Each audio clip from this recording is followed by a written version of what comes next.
bienvenue. Aujourd'hui, on plonge dans un sujet fondamental, la vie en société. Bonjour, oui, une question énorme. Est-ce que c'est là qu'on s'épanouit ou est-ce que c'est plutôt une source de contraintes? Exactement. Est-ce que vivre ensemble, ça rime avec liberté ou plutôt avec limite? C'est ça. Pour explorer ça, on s'est penché sur pas mal de textes philosophiques. Hmm. Des textes variés, mais qui tournent tous autour des mêmes questions au fond. C'est quoi une société? L'État, il sert à quoi? La justice et nos rapports aux autres. Tout à fait. Et la grande question qui émerge de tout ça, la question qui va nous guider, elle est simple mais vertigineuse. Est-ce que la société nous libère ou est-ce qu'elle nous enferme? Mhm. Est-ce qu'on peut vraiment être libre au milieu des autres? C'est le paradoxe. On va donc essayer de naviguer entre ces différentes visions pour éclairer un peu cette tension. D'accord. On va regarder si la société c'est naturel ou si c'est une construction. On verra aussi le rôle de l'État, le pour et le contre. Et les relations humaines, bien sûr. Et la complexité de nos relations avec autrui, oui. Cet autre qui nous ressemble et qui est si différent en même temps. Parfait. Alors, commençons par le début. Est-ce que l'humain est fait pour vivre en groupe, naturellement? C'est une idée très ancienne, ça, la sociabilité naturelle. Oui? On la trouve dans la tradition judéo-chrétienne, par exemple, la Genèse. Il n'est pas bon que l'homme soit seul. Ah oui.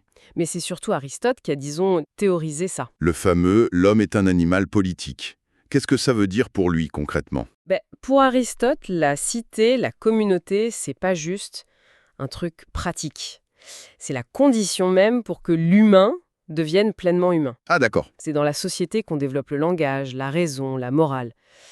Pour lui, vivre seul, c'est être soit moins qu'humain, une bête. Soit plus qu'humain, un dieu. Voilà. L'humanité, elle s'accomplit ensemble. C'est une vision forte. Et certains vont même plus loin, non?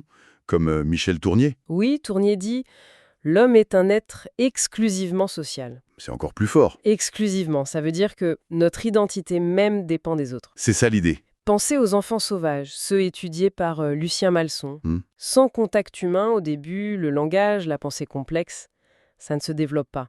Malson dit « Avant la rencontre d'autrui, l'homme n'est rien ». C'est le groupe qui nous fait devenir humains, en somme. Exactement. Et puis, il y a les avantages très concrets. David Hume le soulignait. Seul, on est faible. Oui. En société, on met nos forces en commun, on se protège, on compense nos faiblesses. La coopération, c'est vital pour survivre, pour progresser. D'accord. Cette idée de sociabilité naturelle, elle est assez logique. Mais tout le monde n'est pas d'accord là-dessus. Non, c'est clair. Il y a l'autre grande idée, la société comme construction, Comme un accord. le contrat social. Voilà. Thomas Hobbes, par exemple, lui, il imagine un état de nature initial. Et c'est pas la joie. Plutôt sombre, oui. Sans règles, sans autorité, c'est la guerre de tous contre tous. Chacun pour soi, pour survivre. C'est là qu'il dit « l'homme est un loup pour l'homme ». Pas très optimiste. Et donc, la société, ce serait pour échapper à ça, à cette violence. Précisément. Pour Hobbes, c'est la peur de mourir violemment qui nous pousse à faire un pacte. Un pacte. On renonce à notre liberté totale et on accepte de se soumettre à un pouvoir fort, l'État. En échange de quoi? De la sécurité, de la paix. C'est un calcul, en fait. Un calcul rationnel. C'est ça, pour sauver sa peau. Et Rousseau, alors? Son contrat social, c'est la même chose? Pas exactement, c'est plus nuancé. Rousseau, lui, il voit l'état de nature comme plutôt paisible au début, isolé mais suffisant. Ah oui. Et qu'est-ce qui change? C'est l'arrivée de la propriété privée, des inégalités. Ça corrompt tout et ça amène les conflits. D'accord. Donc son contrat social, c'est pas juste se soumettre pour être en sécurité. C'est un acte volontaire. On s'unit pour créer une volonté générale. La volonté générale, oui. Et en obéissant aux lois qu'on s'est données via cette volonté générale, on gagne une autre liberté. La liberté civile, la liberté morale. C'est là qu'il dit cette phrase célèbre. L'obéissance aux lois qu'on s'est prescrites est liberté. C'est un passage de l'instinct à la citoyenneté, en quelque sorte, de l'impulsion à la raison. C'est intéressant comme différence. Hobbes, liberté contre sécurité. Rousseau, liberté transformée par la loi commune. Exactement. Mais dans les deux cas, que la société soit naturelle ou issue d'un contrat, il faut bien une structure pour l'organiser. Et là, on arrive à l'État. Oui, l'État. Comment on pourrait le définir simplement, l'État? L'État, c'est l'ensemble des institutions. Gouvernement, administration, tribunaux, police, armée, tout ça. D'accord. Ces institutions détiennent le pouvoir suprême, la souveraineté sur un territoire et sa population. C'est l'autorité qui fait et applique les lois. Et son rôle est souvent perçu comme positif, non?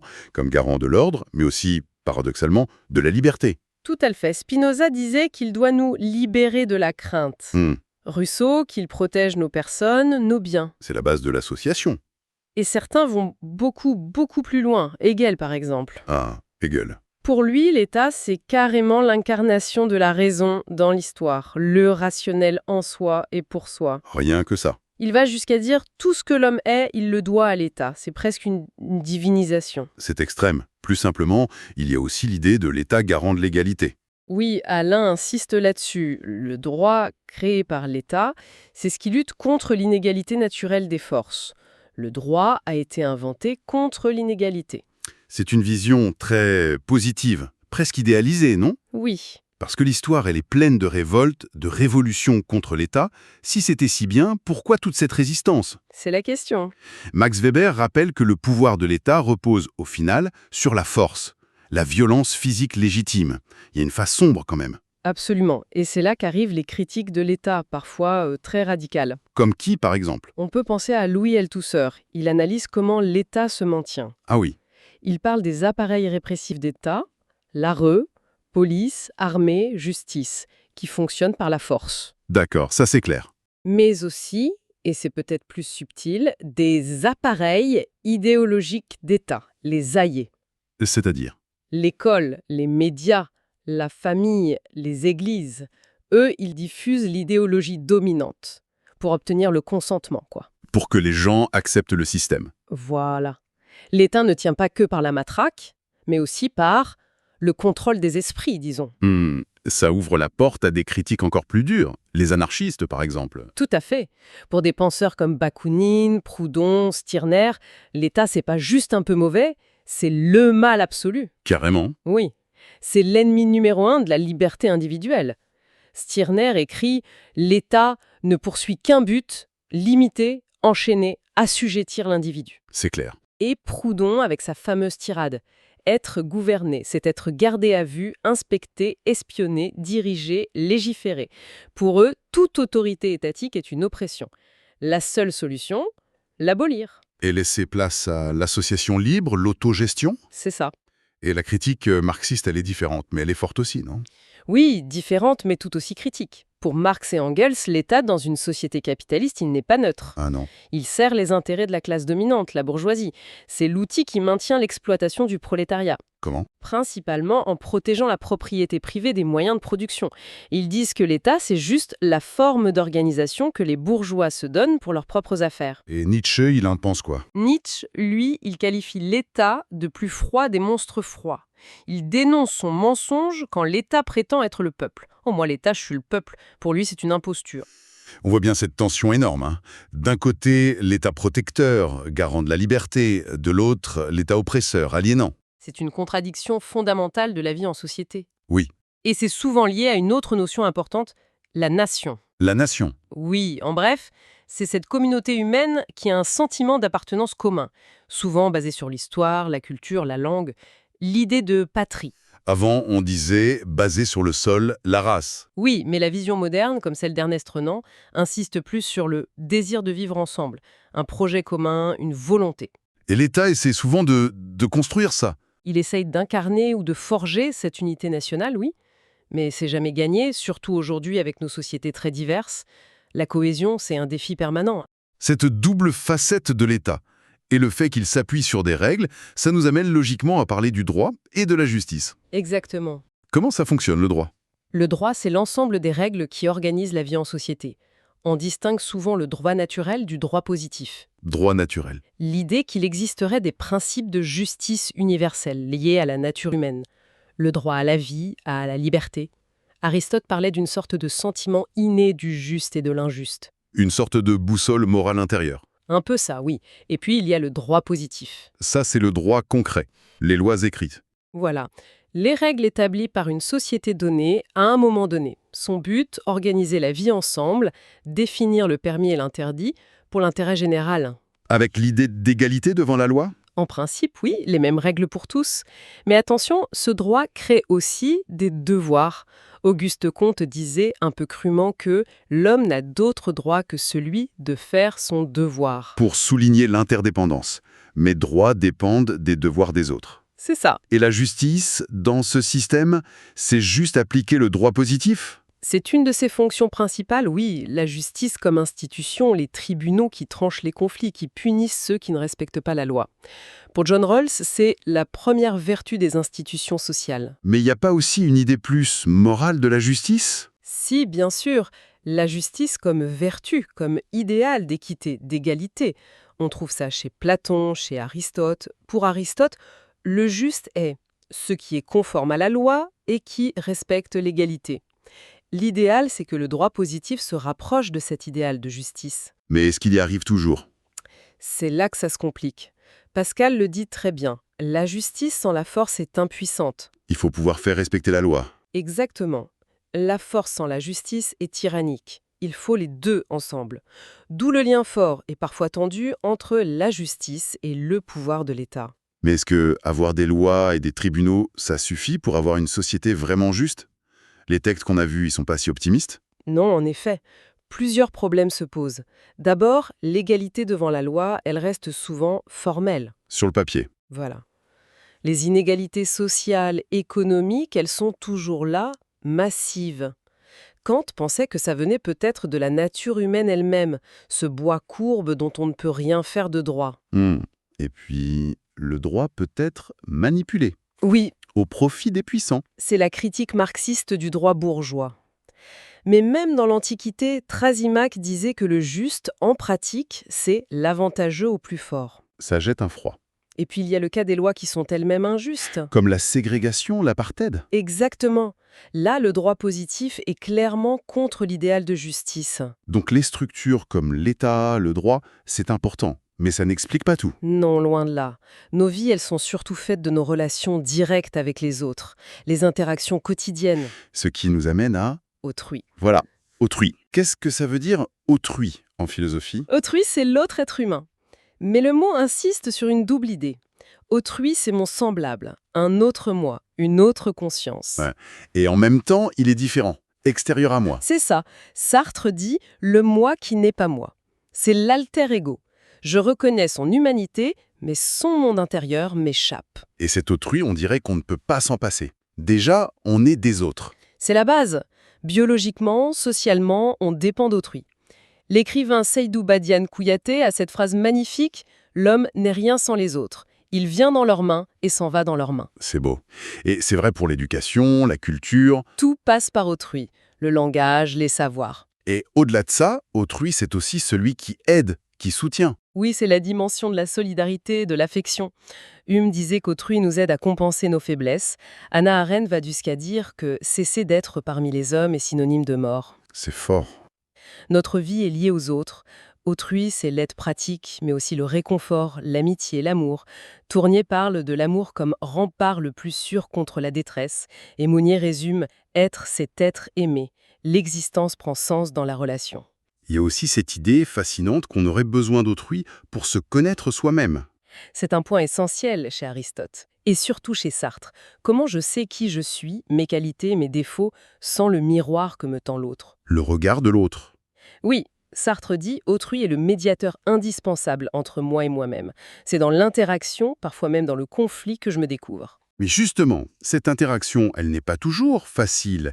Autrui peut aussi être vu comme une menace, une gêne. C'est le revers de la médaille, oui. Machiavel nous mettait déjà en garde beaucoup. L'autre ne sont pas bons. La méfiance est de mise. La proximité peut créer des tensions. D'abord, il y a le problème de la communication. L'univers intérieur de l'autre, comme dit Gaston Berger, nous est exactement interdit. On ne sait jamais vraiment ce qu'il pense, ce qu'il ressent, d'où les malentendus. Les soupçons. Oui. Et Hegel va plus loin. Pour lui, la relation de base entre les consciences, c'est une lutte pour la reconnaissance. Au départ, toute conscience poursuit la mort de l'autre. La mort symbolique, la soumission. Oui, la soumission. Et Sartre, avec son analyse du regard, il pousse ça encore plus loin, non? Le conflit semble inévitable. Oui, l'analyse du regard chez Sartre est assez radicale. Quand je me sens regardée par autrui, je ne suis plus juste un sujet libre, un pour-soi. Je deviens quoi? Je deviens un objet pour lui, un en soi. Son regard me fige, me définit de l'extérieur. Il me chosifie. C'est dérangeant comme idée. Ça peut créer la honte, la gêne. Je suis exposé, jugé. Sartre parle de solidification et aliénation de mes possibilités. Mes projets, ma liberté sont comme pétrifiés par ce regard. Et c'est ça qui mène à la fameuse phrase de huis clos. L'enfer, c'est les autres. Pas forcément parce qu'ils sont méchants, mais parce que la structure même de la relation, ce jeu de regard qui nous transforme en objet est conflictuel. C'est aliénant pour la liberté. On revient d'une certaine manière à notre point de départ. Après tout ce parcours, la société, l'État, la justice, autrui, qu'est-ce qu'il reste de notre liberté? C'est juste une illusion? Certains arguments vont dans ce sens, oui. On est contraint par nos besoins vitaux, par les lois, par le regard des autres. Nietzsche disait que le libre arbitre est une illusion. Oui, une illusion, peut-être utile pour la morale, mais une illusion quand même. On serait largement déterminé par des forces qui nous dépassent. Mais il y a quand même des philosophies qui défendent une liberté possible, non? Même avec toutes ces contraintes. Bien sûr. Une première piste, c'est de dire que la vraie liberté, elle n'est pas contre les règles, mais par les règles. Celles qui sont justes, évidemment. Comme chez Rousseau ou Montesquieu. Exactement. Montesquieu, la liberté est le droit de faire tout ce que les lois permettent. Sans loi pour protéger tout le monde, la liberté de certains devient la tyrannie pour les autres. Donc la loi commune crée l'espace de liberté. Si elle est légitime, oui. C'est pas une liberté absolue, sauvage, mais une liberté civile, organisée. Et il y a une autre voie possible. Oui, très différente, celle des stoïciens. Pour eux, la liberté, elle est intérieure. Comment ça? Elle ne consiste pas à changer le monde extérieur, ça, souvent, ça ne dépend pas de nous, mais à maîtriser nos jugements, nos désirs. Accepter ce qui arrive, ce qui est nécessaire. Le fameux « accepter ce qu'on ne peut pas changer ». C'est ça. Épictète dit « Ne demande pas à ce que les choses arrivent comme tu le veux, mais veuille accepter à ce qu'elles arrivent comme elles arrivent. Et tu seras heureux. » La liberté, c'est une attitude face au réel. Donc, la liberté, ce serait pas un point de départ, mais plutôt une conquête. Oui, Soit par la participation à la création de lois justes, soit par un travail sur soi, sur son regard sur le monde. c'est une bonne façon de le résumer. La liberté humaine, finalement, c'est pas une puissance absolue, sans limite. C'est une liberté en situation. Qui doit composer avec les contraintes. Oui, avec le réel, avec les structures sociales, avec les autres. Elle se trouve dans ce cadre, pas en dehors. Soit par des lois qu'on accepte, soit par une acceptation lucide de ce qui est. Si on essaie de résumer un peu tout ce qu'on a dit, qu'est-ce qui ressort le plus? Plusieurs choses importantes, des textes qu'on a vus. D'abord, l'humain est fondamentalement social. Que ce soit par nature ou par contrat, on a besoin des autres. D'accord. Ensuite, l'État. Très ambivalent. Oui. Nécessaire pour l'ordre, mais toujours un risque pour la liberté. Protecteur et oppresseur à la fois. Et la tension permanente. Oui. Troisièmement, la justice. Un idéal essentiel, mais compliqué.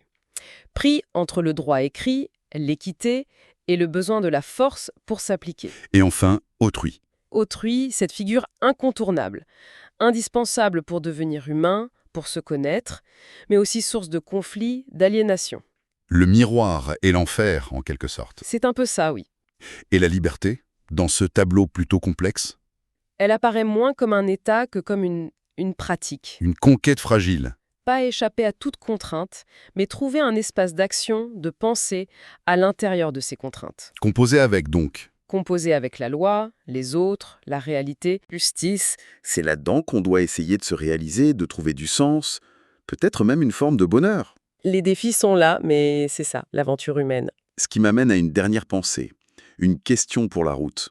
Si cette tension constante entre moi et le groupe, entre liberté et règles, entre moi et l'autre, si c'est vraiment le cœur de la vie sociale, Mhm. est-ce qu'on ne pourrait pas penser que c'est justement cette friction, ce déséquilibre permanent qui rend l'existence humaine si compliquée, parfois douloureuse, certes, mais aussi si riche et finalement si intensément vivante?